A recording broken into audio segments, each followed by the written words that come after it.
घर याद आता है मुझे, घर याद आता है मुझे।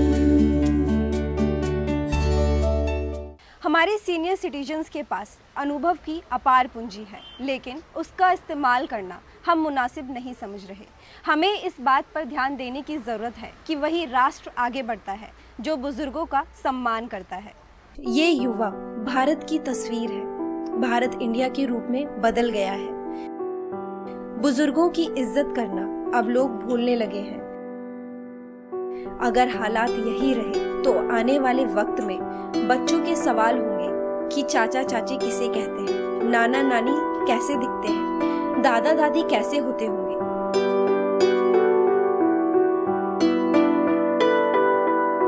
बच्चों के ऐसे प्रश्नों का उत्तर तब शायद हमारे पास नहीं होगा। हाँ, हम इतना जरूर कह सकते हैं कि उन्हें हम पुराने फोटो दिखाकर या ओल्ड एज होम दिखाकर कुछ वक्त के लिए चुप करा सकते हैं।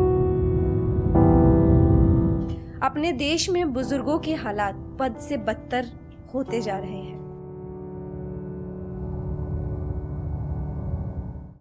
बोले कि तेरा यहाँ कुछ नहीं है, जहाँ मर्जी जा।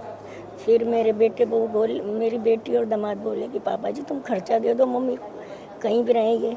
तो बोले कि तुमको बहुत ज़्यादा दुख हो रहा, तुम इनको अपने घर ले जाओ। पहले से ही पैसे कमाने की चाहत संजोए बैठे बैंक और व्यापारिक संगठन भी इस हालात को समझने लगे हैं, और यह वजह है कि नौकरी पेशा, धनी और मध्य वर्ग के बुजुर्गों के लिए रिवर्स मॉर्टगेज स्कीम का चलन शुरू हुआ है।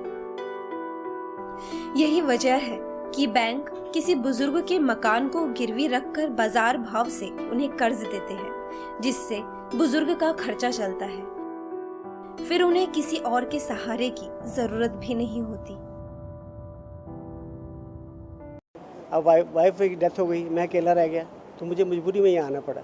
उन्होंने अच्छा वेलकम करा मेरे साथ, कोई प्रॉब्लम नहीं है किसी किस्म की, खाना पीना फ्री है, नो चार्जेस, जो भी मांगने से पहले सब कुछ मिल जाता है यहाँ पर। हालांकि कुछ एकल परिवार किसी हादसे की वजह से या फिर जमाने के ताने से और सुरक्षा को ध्यान में रखकर अब फिर संयुक्त परिवार व्यवस्था की ओर लौटने की कोशिश कर रहे हैं, लेकिन इससे समस्या का समाधान नहीं हो जाता।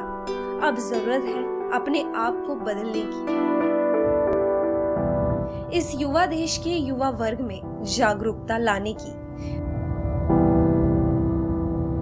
तब जाकर माँ बाप, दादा दादी को इज्जत मिलेगी और वो अपने परिवार पर गर्व कर सकेंगे। घर याद